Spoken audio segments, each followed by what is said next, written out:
बिस्मिल्लाहिर्रहमानिर्रहीम। अस्सलाम वालेकुम। उम्मीद है कि आप सब बिल्कुल ठीक होंगे, खैर खैरियत से होंगे और ज़िंदगी को भरपूर तरीके से इंजॉय भी कर रहे होंगे। आज मैं आप सबके साथ as a home maker early morning to night की रूटीन शेयर करने लगी हूँ। जैसा कि आप सब जानते हैं कि मेरा बड़ा बेटा मोहम्मद अरहम अब स्कूल जाने लगा है, तो हम सुबह जल्दी जाग जाते हैं। बहुत कम ही होता है कि फजर की नमाज के बाद सोएं। रात में जल्दी सो जाने की वजह से सुबह अरहम जल्दी भी उठ जाता है। शुक्र अल्हम्दुलिल्लाह, बिल्कुल भी तंग नहीं करता इस मामले में। और सुबह उठते साथ सबसे पहले शॉवर लेता है और उसके बाद कपड़े चेंज करता है। उस दौरान मैं नाश्ता बना लेती हूँ, उसको नाश्ता करवाती हूँ अच्छी तरह से। और जब तक दोनों भाई इकट्ठे बैठ के नाश्ता कर रहे होते हैं, मैं उस दौरान उसका लंच भी रेडी कर लेती हूँ। लंच में उसका बहुत हल्की फुल्की चीज़ें देती हूँ क्योंकि वो स्कूल से जल्दी आ जाता है, तो मैं पूरी कोशिश करती हूँ लंच में हेल्दी डाइट दूँ। उसमें फ्रूट्स भी देती हूँ, काफ़ी सारे नट्स भी देती हूँ। लंच बॉक्स और पानी की बोतल रेडी करने तक वो अपने भाई के साथ बैठ के नाश्ता भी कर लेता है अच्छे से। और उसके बाद फिर मैं उसको कपड़े चेंज करवाती हूँ, यूनिफॉर्म पहनाती हूँ। और यूनिफॉर्म पहनाने के दौरान मैं उसको काफ़ी सारी चीज़ों की रिवीजन भी करवा देती हूँ, दुआएं सुन लेती हूँ, तो कोई नई बात सिखा देती हूँ, कोई नई दुआ याद करवा देती हूँ। और इस दौरान वो भी अपने दिल की और बहुत सारी प्यारी प्यारी अपनी बातें सुनाता है। स्कूल से रेडी होने के बाद वो अपने बाबा जान और भैया के साथ स्कूल चला जाता है। जब आतिफ साहब घर आते हैं तो हम बैठ के इकट्ठे नाश्ता भी करते हैं, खूब सारी बातें भी करते हैं। और उसके बाद जब आतिफ साहब भी ऑफिस चले जाते हैं तो मैं घर को पहले नीट एंड क्लीन करती हूँ, फिर सोचती हूँ कि क्या किया जाए। ज़्यादातर तो ऐसा होता है कि मैं कोई ना कोई वॉइस ओवर कर लेती हूँ। आजकल मैं फ्री हूँ स्टडी से, तो फिर आज मेरे पास कुछ और नहीं था, तो मैं सोचा क्यों ना कुछ क्रिएटिव किया जाए और अपने दिन को प्रोडक्टिव बनाया जाए। और आज मैं बनाने की कोशिश कर रही हूँ कैंडल स्टैंड, जो कि मैंने इंस्टाग्राम की रील पे देखा था, तो अपनी तरफ से पूरी ट्राई कर रही थी। बस पेंट नहीं था तो मैंने अपने फिर नेल पॉलिशेस यूज़ की। और उस दौरान मुझे आवाज़ आई बिल्लियों की लड़ने की, तो मेरा छोटा बेटा मोहम्मद अहमद बड़े शौक से देख रहा था, मुझे आवाज़ें दे रहा था, मम्मा जान प्लीज़ जल्दी आए, मानो बिल्ली लड़ रही है, मानो बिल्ली लड़ाई कर रही है। तो फिर मैंने भी काफ़ी देर उनका ये शो देखा अपने बेटे के साथ बैठ के विंडो से ही। और जनाब, बिल्लियों की लड़ाई का ये शो तो ख़त्म होने का नाम ही नहीं ले रहा था। और मेरे पास टाइम कम था क्योंकि मोहम्मद अरहम को स्कूल से भी पिक करना था, तो बस फिर मैंने जल्दी से उसको खैरबाद कहा, बिल्लियों को लड़ते हुए छोड़ा और अपने बेटे को उनको देखते हुए और अपने काम में लग गई जल्दी से। और ये मैंने आज रेडी किया हैप्पी फैमिली का, अल्हम्दुलिल्लाह अल्हम्दुलिल्लाह। तो बड़ा ही प्यारा लग रहा था, मुझे इतनी खुशी हो रही थी कि मैंने कितनी ऐसी अच्छी सी चीज़ बना ली है। कैंडल स्टैंड भी दिखाऊंगी, वो भी कामयाब तो हो गया, लेकिन जिस तरह की रील में था उस तरह तो नहीं बना, लेकिन फिर भी मैंने कुछ ना कुछ बना ही लिया। कैंडल स्टैंड या कुछ भी बनाने का असल मकसद तो ये था कि मैं अपने मी टाइम को अच्छे से प्रोडक्टिव बनाऊँ, कुछ क्रिएटिव करूँ और अपने जहन को सुकून दूँ। उस दौरान मैंने काफ़ी सारी बातें भी सोची और ऐसी बातें जिनसे मैं खुशी हासिल कर सकूँ और कोई टेंशन की बात नहीं सोचनी। और ऐसा भी करना चाहिए, हर खातून को ऐसा करना चाहिए कि वो अपने लिए दिन में कोई ना कोई हिस्सा अपने लिए निकालें, अपने आप को टाइम दें। उस दौरान कुछ भी करें, अपने शौक़ का कुछ भी, डायरी भी लिख सकती हैं। वैसे तो डायरी लिखना मेरी हॉबी है, लेकिन आज मेरा कुछ ऐसा काम करने को दिल कर रहा था तो मैंने ये चीज़ बनाई। जैसे ही मैंने अपना टास्क कंप्लीट किया, उसके बाद मैंने जल्दी से घर में जो जो चीज़ें समेटने वाली थी वो समेटी, घर को अच्छे से सेट कर लिया।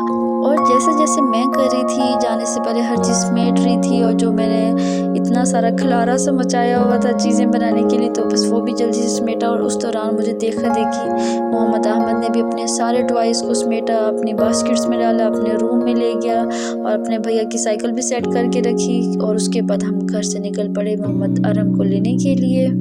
और जब हम मोहम्मद अरहम को घर लेके आ रहे थे स्कूल से वापसी पे, तो एक मुझे बड़ी मज़े की चीज़ नज़र आई, जो कि हम बचपन में अपने स्कूल में बहुत खाया करते थे, मज़े के चक्कर। वैसे तो मैं अपने बच्चों को ऐसी चीज़ें बिल्कुल भी नहीं खिलाती, बिल्कुल भी। मतलब कि मैं उनको पूरी कोशिश करती हूँ कि उनकी पॉकेट्स में टॉफ़ी के बजाय बादाम या खजूर हो, लेकिन मेरा खुद ये बहुत दिल किया खाने के लिए। तो फिर मैंने घर आके बस इसको एंजॉय किया अकेले बैठ के। और उसके बाद मैंने बच्चों को फ्रूट्स उठा के दिए थोड़ा खाने के लिए, क्योंकि अभी उनका खाने का टाइम नहीं हुआ था, उनको भूख भी नहीं लगी थी। और वैसे भी अभी ये स्नैक्स का टाइम था, तो मैं अपनी तरफ से पूरी ट्राई करती हूँ कि उनको कुछ भी हेल्दी दूँ, अनहेल्दी ना दूँ, बाहर की कोई बिस्किट्स वगैरह ना दूँ। कोशिश करती हूँ, बिस्किट्स तो नहीं बनाती, लेकिन कम से कम मैं उसके लिए, बच्चों के लिए केक बना के रख देती हूँ, छोटे छोटे पीसेस करके रख देती हूँ। जब शाम के टाइम में मैं उनको दूध के साथ एक एक पीस दे देती हूँ केक का, घर के बने हुए। और जब तक बच्चे अपने स्नैक्स एंजॉय कर रहे थे, तो उस दौरान मैंने अपने ड्रामे की एपिसोड मुकम्मल की और साथ ही साथ मैंने खाना बनने के लिए रख दिया। जब तक खाना तैयार हो रहा था तो नमाज का टाइम हो गया, ज़ोहर की नमाज भी अदा की और थोड़ा पौधों को पानी भी लगाया। आज मैं सुबह पानी लगाना भूल गई थी। वैसे तो पौधों को पानी सुबह 8 बजे लगा लेना चाहिए या उससे पहले, या मैक्सिमम भी 9 बजे तक, और शाम में 5 बजे के बाद भी नहीं लगाना चाहिए पानी, लेकिन आज मैं भूल गई थी तो फिर मैंने इस टाइम पानी लगाया।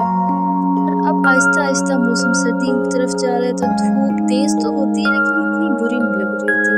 मौसम काफ़ी अच्छा होता है, हवा बहुत अच्छी चल रही होती है। बस पढ़ते पढ़ते पौधों को पानी लगाते हुए मेरा सालन भी रेडी हो चुका था, तो बस मैंने जल्दी से बच्चों को खाना डाल के दिया प्लेट्स में। अच्छा, ये प्लेट्स बच्चों के लिए बड़ी फ़ायदेमंद है। कोई कहते हैं ना कि बच्चे हमारे बैठ के खाना नहीं खाते, स्पून से नहीं खाते, तो एक तो ये कि उनको चेयर टेबल पे खाना दें, और दूसरा ये कि उनको ऐसा प्लेटर लेके दे दें।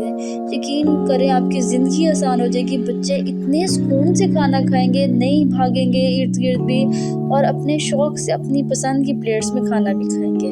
खाना खिलाने के बाद मैंने बच्चों को जल्दी से बिठा दिया स्टडी करने के लिए, क्योंकि आज हमने ज़रा बाहर जाना था, तो मैंने उनको जल्दी से होमवर्क कंप्लीट करवा दिया। और साथ ही साथ मोहम्मद अहमद भी बैठ गया पढ़ने के लिए। बच्चों को देखा देखी तो बच्चे कर ही लेते हैं, कुछ ना कुछ पढ़ ही लेते हैं, शुक्र है अल्हम्दुलिल्लाह। तो उसके बाद हम बाहर गए। आज हम बाहर इसलिए गए, शाम में वैसे तो नहीं जाते, लेकिन आज हम इसलिए गए क्योंकि नेक्स्ट डे आरम का था पर्पल डे, और हमें उसके लिए पर्पल शर्ट चाहिए थी। शॉपिंग कंप्लीट करने के बाद बहुत ही ज़्यादा दिल किया कि क्यों ना आज गोलगप्पे खाए जाएं कहीं से, और माजरत के साथ लाहौर में कहीं से भी अच्छे गोलगप्पे नहीं मिलते। इनफैक्ट गोलगप्पे मिलते ही नहीं, यहाँ पे तो पानी पूरी होती है, और मैं हैरान होती हूँ कि इन्होंने पानी पूरी को गोलगप्पे क्यों लिखा होता है उनका नाम। अगर आपने गोलगप्पे खाने हैं तो आप मुल्तान के खाएं, यकीन करें अपनी फिंगर्स चाटते रह जाएंगे आपका दिल नहीं भरेगा, इतने मज़े के होते हैं गोलगप्पे। और फिर हम एक चुबुर्ची के पास एक स्पॉट पे पहुँचे जहाँ पे अच्छे गोलगप्पे मिल रहे थे, मतलब कि अच्छे ही थे, बहुत बेहतर थे लाहौर के लिहाज से।